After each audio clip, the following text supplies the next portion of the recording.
Podcast Network Asia.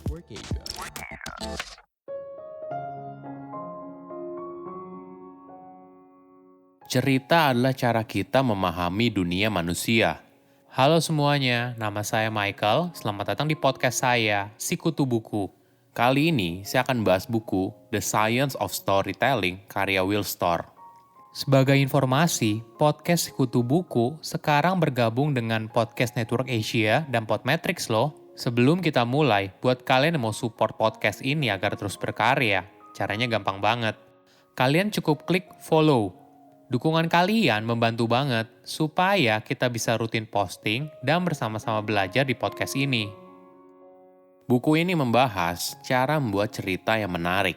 Pada dasarnya, manusia suka dengan cerita. Selama lebih dari 27.000 tahun, sejak lukisan gua pertama ditemukan, cerita telah menjadi salah satu metode komunikasi kita yang paling dasar. Kita juga lebih mudah mengingat sebuah informasi apabila disampaikan dalam bentuk cerita daripada hanya informasi semata. Sejak zaman dulu, nenek moyang kita menggunakan cerita untuk mengajarkan soal moralitas, mana perilaku yang dianggap baik dan dianggap buruk. Seiring dengan perkembangan zaman, sebuah cerita memiliki kekuatan untuk mendorong perubahan secara sosial. Inilah keindahan sebuah cerita. Saya merangkumnya menjadi 3 hal penting dari buku ini. Pertama, kekuatan sebuah cerita. Ada sebuah cerita yang menarik. Pada tahun 1748, politisi dan bangsawan Inggris bernama John Montagu, Earl of Sandwich keempat, menghabiskan banyak waktu luangnya dengan bermain kartu. Dia sangat menikmati makan snack sembari di tangan lainnya memegang kartu. John lalu punya ide untuk makan daging sapi di antara irisan roti panggang sehingga dia bisa makan dan bermain kartu di waktu yang bersamaan. Cara makan tersebut sangat unik pada masa itu dan akhirnya disebut sebagai sandwich untuk sebuah daging yang diapit oleh 2 potong roti. Jika seseorang menjelaskan sandwich dengan cerita seperti itu, maka dijamin mayoritas orang pasti tidak akan lupa ceritanya. Hal ini menandakan betapa sukanya manusia dengan sebuah cerita. Selama lebih dari 27.000 tahun, sejak lukisan gua pertama kali ditemukan, cerita telah menjadi salah satu metode komunikasi kita yang paling dasar. Melalui sebuah cerita, nenek moyang kita bisa memberikan pesan untuk menghargai perilaku yang baik dan menghukum perilaku yang buruk. Tujuannya, agar setiap orang di dalam suku tersebut bisa bekerja sama dengan baik. Kisah seperti seorang pahlawan atau penjahat dan emosi yang muncul dari cerita tersebut seperti bahagia atau marah merupakan bagian yang krusial dalam bertahan hidup. Ini yang membuat kita menikmati cerita yang bagus, apakah itu novel, film, atau sebuah cerita yang kita dengar dari teman. Kenapa responnya berbeda saat kita mendengarkan presentasi yang membosankan? Hal ini disebabkan bagian aktif di otak yang berbeda. Saat kita mendengar presentasi tersebut, bagian otak kita yang aktif disebut sebagai area Broca dan area Wernicke yang bertanggung jawab untuk menerjemahkan kata menjadi makna. Sedangkan saat mendengarkan sebuah cerita, berbagai area lain di otak juga ikut aktif. Misalnya begini, saat seorang bercerita secara detail betapa enaknya sebuah burger, korteks sensorik kita menyala. Ini yang membuat sebuah cerita begitu menarik. Bagaimana jika kita semua hanyalah karakter dalam video game? Pertanyaan ini cukup membuat saya jadi berpikir ulang. Hal ini disebabkan kenyataan bisa bersifat sangat pribadi dan sangat subjektif. Contohnya begini, pernah nggak ketika kamu berjalan sendirian di sebuah gang yang gelap di malam hari, tiba-tiba saja kamu merasa ada seseorang di belakang? Tentu saja saat pikiran itu muncul, semua tampak begitu nyata. Walaupun kenyataannya hanya sebuah bayangan dari tong sampah. Otak kita berusaha mengarang cerita berdasarkan informasi yang kita temui.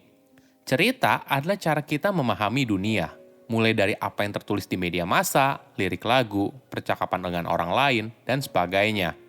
Cerita boleh dibilang berada di mana-mana, dan hal inilah yang membuat kita menjadi seorang manusia.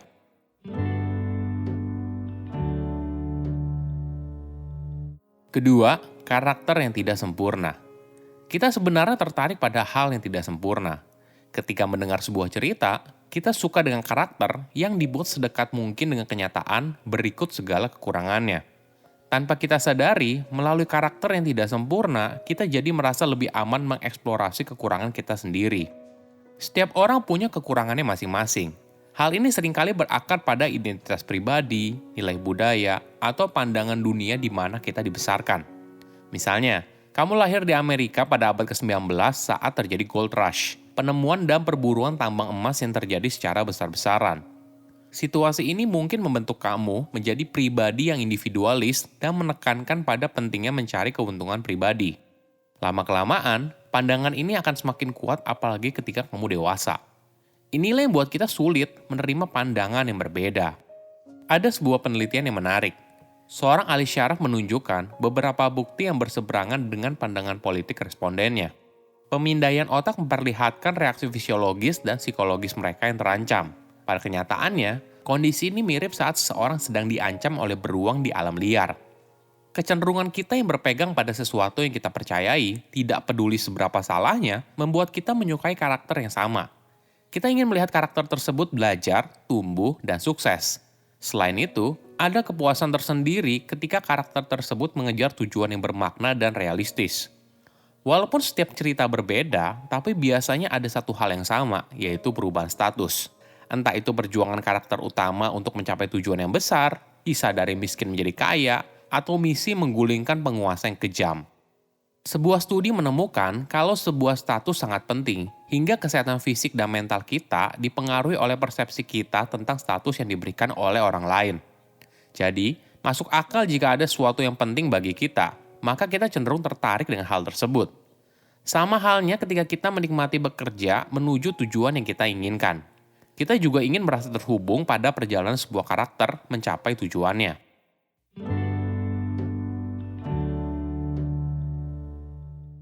Ketiga, dahsyatnya sebuah cerita. Cerita punya kekuatan yang unik untuk membentuk pandangan kita soal dunia. Jika kamu dari kecil merupakan pecinta film kartun Disney, mungkin kamu tumbuh dewasa dengan harapan kalau hidup kamu seperti cerita dongeng, menemukan cita sejati, menjalani petualangan, dan sebagainya.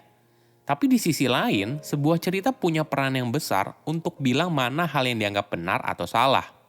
Pada akhirnya, hal ini bisa mempengaruhi penilaian kita secara moral. Semua ini ternyata bisa dimulai dari buku cerita anak-anak.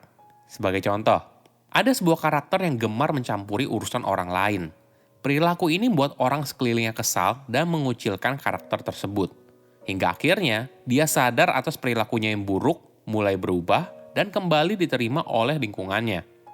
Melalui cerita ini, pembaca akan diajarkan kalau mencampuri urusan orang lain adalah perilaku yang buruk dan harus dihindari apabila ingin diterima di masyarakat. Cerita juga mampu menggerakkan masyarakat hingga akhirnya bisa menuntut adanya perubahan sosial. Misalnya cerita seperti Uncle Tom's Cabin. Cerita ini memiliki dampak signifikan pada persepsi orang kulit putih tentang perbudakan.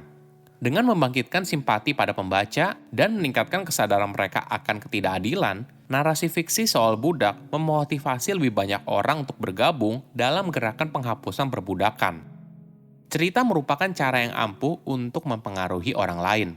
Sejak zaman dulu, kita terbiasa menggunakan cerita untuk mengajarkan soal moralitas dan mendorong adanya perubahan sosial.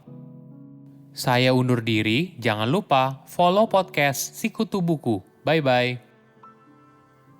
Pandangan dan opini yang disampaikan oleh kreator podcast, host, dan tamu tidak mencerminkan kebijakan resmi dan bagian dari Podcast Network Asia. Setiap konten yang disampaikan mereka di dalam podcast adalah opini mereka sendiri dan tidak bermaksud untuk merugikan agama, grup etnik, perkumpulan, organisasi, perusahaan, perorangan, atau siapapun dan apapun.